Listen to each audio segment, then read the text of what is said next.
I've already mentioned that I can isolate that track in the double-ended siding so that I can park a locomotive there, like this Lehigh and New England Alco switcher that's there right now.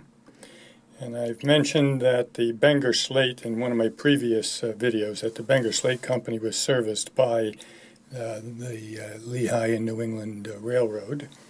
So this is going to be a common site here in Bangor.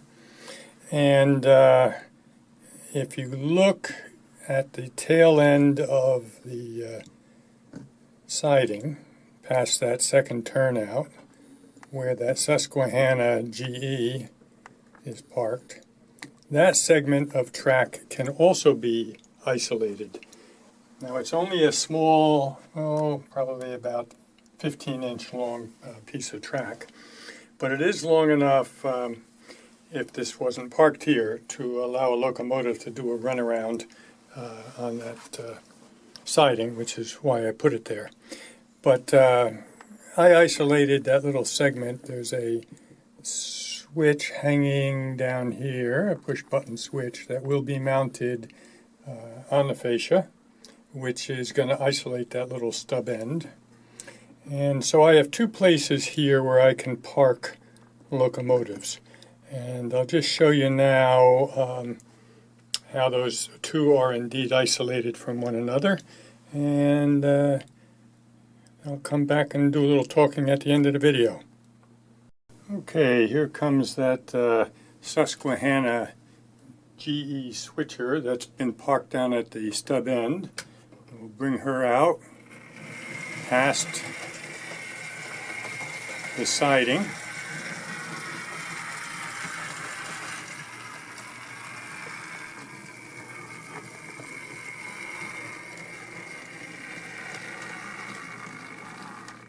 Now I'll push her back there and park her again.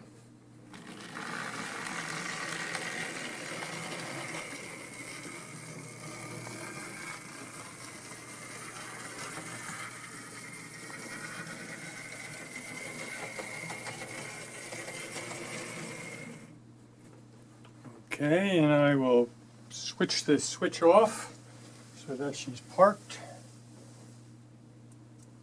And now I'll bring the Lehigh and New England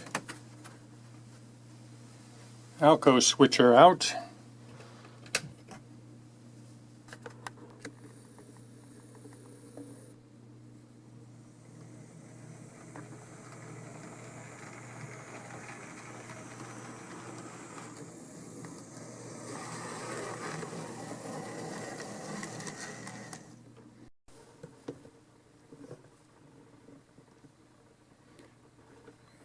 Okay, now I will back this one back up and park it back in there.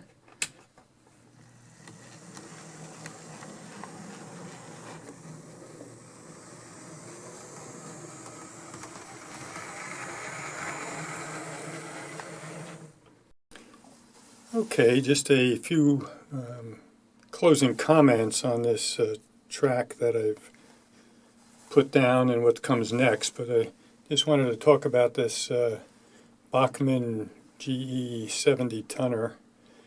It was an impulse buy when I used to live in a town that had a nice hobby shop.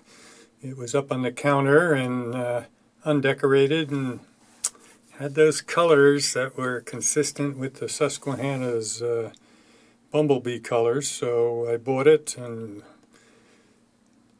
did some decorating on it, put on some decals, Susquehanna, and weathered it and put in a crew and a few other things.